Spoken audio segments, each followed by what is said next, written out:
Hi everyone and welcome back. I know it's been a very long time. Today I'm learning about the Nikah Nama and I thought I'm going to take you guys along on the journey. So I have brought my friend Umar Zaman, who is going to be busting out some myths. Like I feel like there's so much that I personally don't know about, like what all the Nikah holds. There's so much, I think, points of contention when it comes to religion and the legality of it.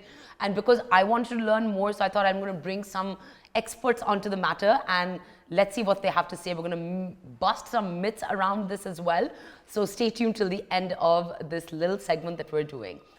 Hello, Umar. Assalamu alaikum. Walaikum assalam. How are you? I'm good. Good to be with you for this segment. Thank you so much. So, Umar, let me give you a little bit of an introduction. Umar is a very dear friend of mine, and he's also an aspiring scholar of the Quran.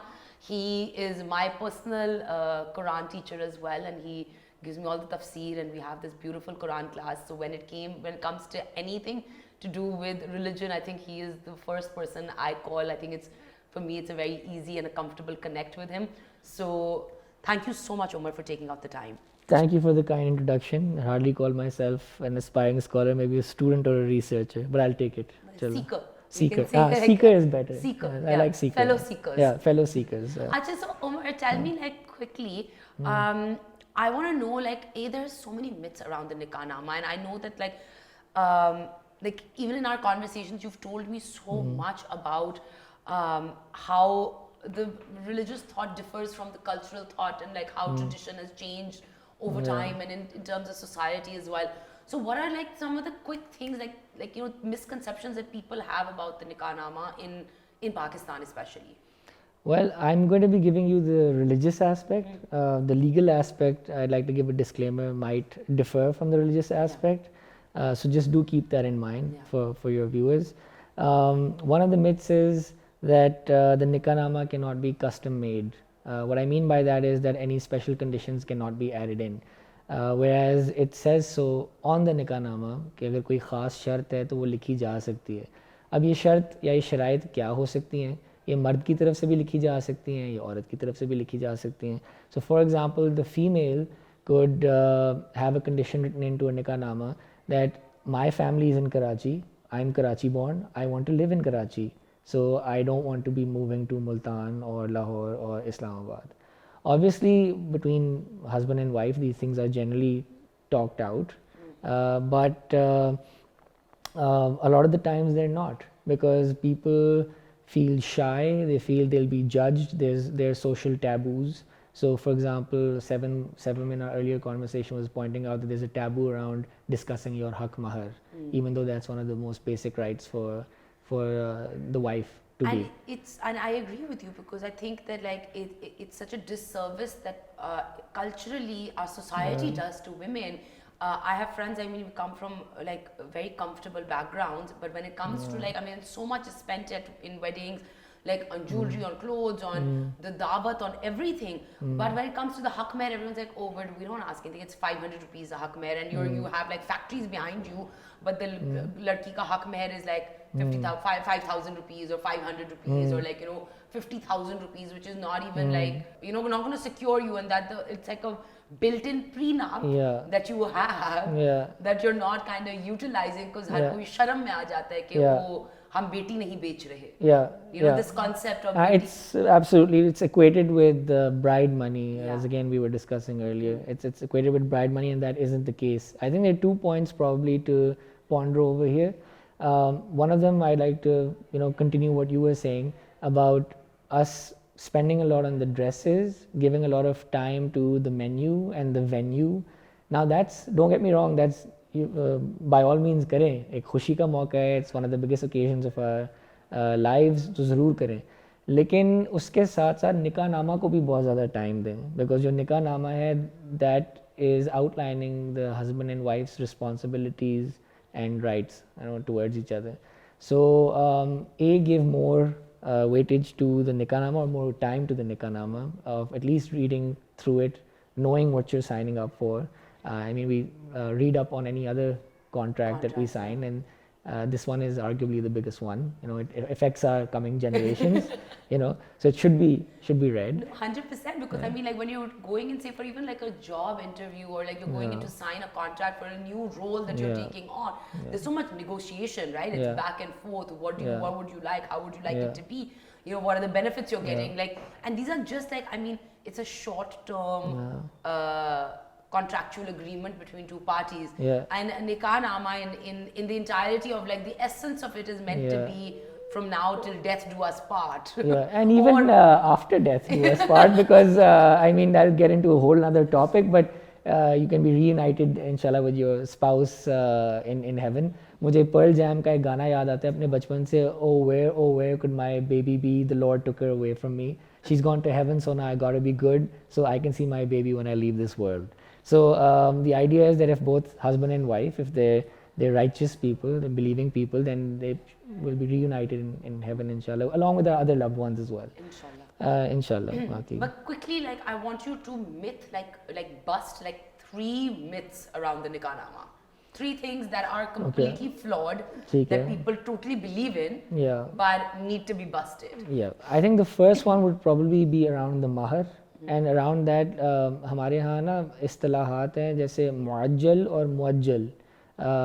That basically means मुअज्जल is the haq mahar amount, or whatever, if it's property or any other valuable or asset, it has to be given right away.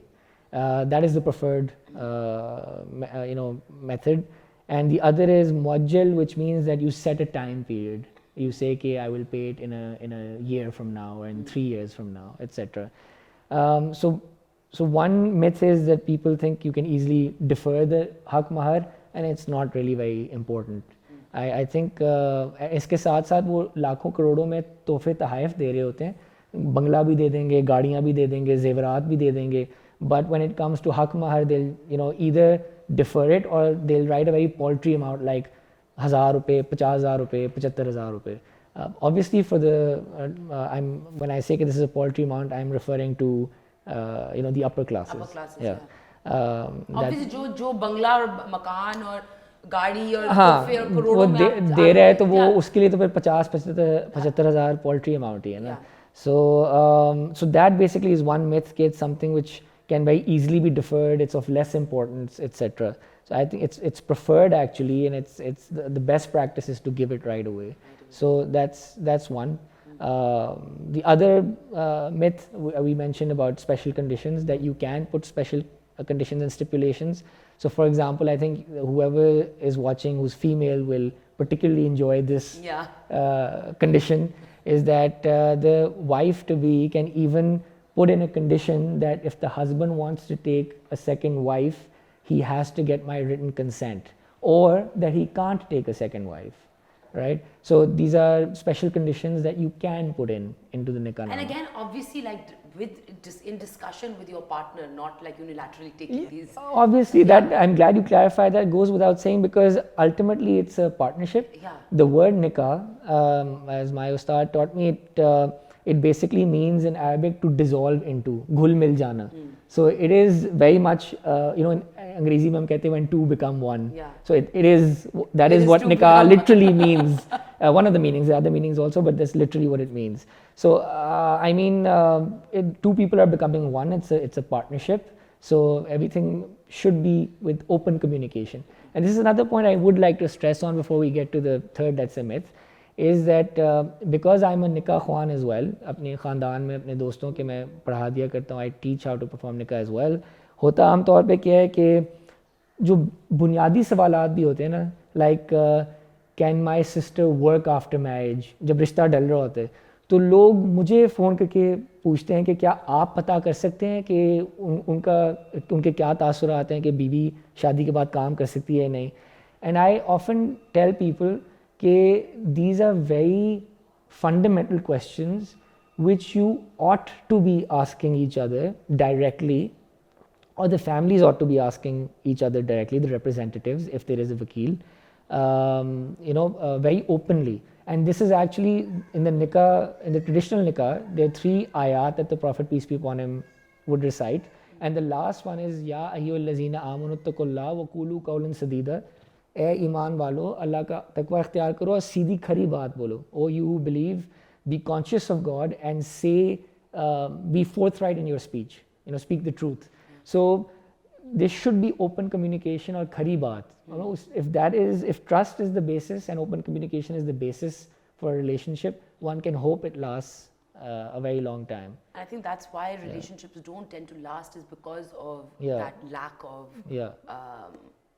open communication and honest conversation amongst two parties. Because I think people are not sure whether they're going to be heard or they're going to be made to feel like as if they're seen in a relationship, and that's a very common misconception in our part of the world. But thank you so much, Umar.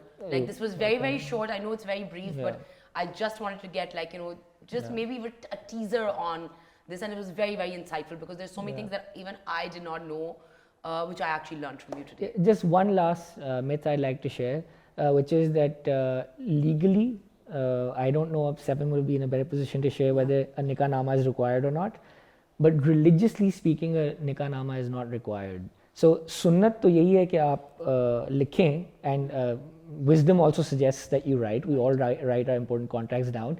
But religiously speaking, if there's a man and a woman and they have witnesses and they, the woman consents and the man accepts ijazat or kabuliyat, so they are man and wife in the eyes of God. By this, I don't at all mean that you should start sidestepping the nikah nama. It's a very important document, but that also is a myth ke nikah nama ke bagair nikah jaiz hi nahi hai. So that's, religiously speaking, that's not the case. Very, very interesting. And was one last thing, so one snippet I think you viewers will enjoy, is that the person who wrote the nikah nama in the 1960s, his name was Dr. Fazlur Rahman, not the current politician, but Dr. Fazlur Rahman. He actually had to flee the country, and he fled the country because people thought that it was very extreme what he was doing. He'd been too liberal in his in the rights that he'd given to especially the bride, and they also disagreed with it being written down. Whereas he was of the view that he was taking the spirit of ahadith and not just taking them literally. So he actually fled the country, and he had to flee for his life. And thankfully, he was able to. But we're still enjoying the benefits of his sacrifice today. It's like anybody with sense in this country has to somehow flee the country. Yeah, I'm hoping after this session there won't be anyone coming after me. No, I'm hoping that we remain in the country, or maybe get out for a little bit. Yeah. Thank you so much, Umar. It was a real pleasure. Thank you very much. Likewise.